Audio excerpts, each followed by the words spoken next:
জীৱনৰ বেয়া সময়বোৰক সদায় ধন্যবাদ জনোৱা উচিত। বেয়া সময়বোৰে আমাক যাতনা দিবলৈ নাহে। ই শিকাই থৈ যায় জীৱনত কিদৰে আগবাঢ়িব লাগে। বেয়া সময়বোৰ অহা বাবেহে আমি চিনি পাওঁ কোন আপোন কোন পৰ, কোন বন্ধু কোন শত্ৰু, অথবা কোন বিশ্বাসযোগ্য কোন বিশ্বাসঘাতক। সমস্যাত পৰিলে কেতিয়াও নাকান্দিব। নিজৰ মন ডাঠ কৰি লৈ সমস্যা সমাধানৰ আঁত বিচৰা উচিত। সমস্যাৰ সৈতে যুঁজাৰ সাহস নোহোৱালৈ জীৱনৰ উন্নতি অসম্ভৱ। নিজৰ দুখ কষ্টবোৰ পৰাপক্ষত কাৰো আগত প্ৰকাশ নকৰাই উত্তম। কিয়নো আনৰ সহানুভূতি পোৱাতকৈ আপোনাক সুযোগ বুজি উপলুঙা কৰিব অথবা মনত আঘাতহে দিব। আপোনাক যোনে নগণ্য বুলি ভাবে, কথাই কথাই মিছা কথা কয়, স্বাৰ্থৰ বাবে ব্যৱহাৰ কৰে, তেনে লোকৰ পৰা সদায় আঁতৰত থাকিব। অসৎ কৰ্ম কৰাৰ পিছতো যোনে সুখেৰে জীৱন যাপন কৰে, তেওঁৰ বিচাৰ সময়েহে কৰে। সময়ে বিচাৰ কৰিলে কোনো সাক্ষী অথবা প্ৰমাণৰ প্ৰয়োজন নহয়। সময় কেৱল এজনৰে হৈ নাথাকে। অতিকৈ দুখত ডুবি থাকিলেও কেৱল ধৈৰ্যৰহে প্ৰয়োজন। ভাল দিন পাবলৈ হ'লে বেয়া দিনবোৰক নম্ৰতাৰে আঁকোৱালি ল'বই লাগিব। সময় খুবেই শক্তিশালী।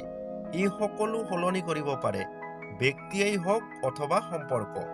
কেতিয়াবা এটা ভুলে আমাক বহুত কষ্ট দিয়ে, কিন্তু কিছুমান এনেকুৱা ভুল আছে যিবোৰে আমাক ভৱিষ্যতে হেজাৰটা ভুল নকৰিবলৈ শিক্ষা প্ৰদান কৰে। সাংসাৰিক জীৱনতো বহুতো ভুল হয়, তথাপি সংসাৰখন আগবাঢ়ি গৈ থাকে। অতিমাত্ৰা ভুল কৰি যদিহে পুৰুষগৰাকী বিপথে পৰিচালিত হয়, তেন্তে মহিলাগৰাকীয়ে ঘৰখন বচাব পাৰে। কিন্তু মহিলাগৰাকী বিপথে গ'লে ঘৰখন ধ্বংস হোৱাটো নিশ্চিত। গতিকে চাবোন পানীৰে কেৱল শৰীৰটো চাফা কৰি ৰাখিলে নহ'ব। পবিত্ৰ চিন্তা, সৎ আচৰণ, সৎ কৰ্মৰ দ্বাৰা মন চাফা কৰি সংসাৰখন সুখেৰে ধৰি ৰখা উচিত। সংসাৰ সুখৰ মানেহে জীৱন ধন্য। স্বামী স্ত্ৰীৰ মাজত যিমানেই ভুল বুজাবুজি নহওক কিয়, ধৈৰ্যৰে সমাধান উলিয়াই সদায় একেলগে থকাটো উচিত।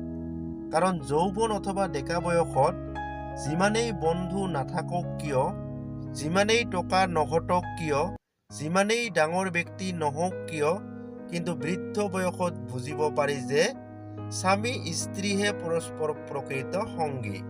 বন্ধুত্ব কৰাৰ যোগ্য ব্যক্তি নাপালে অকলে থকাই ভাল।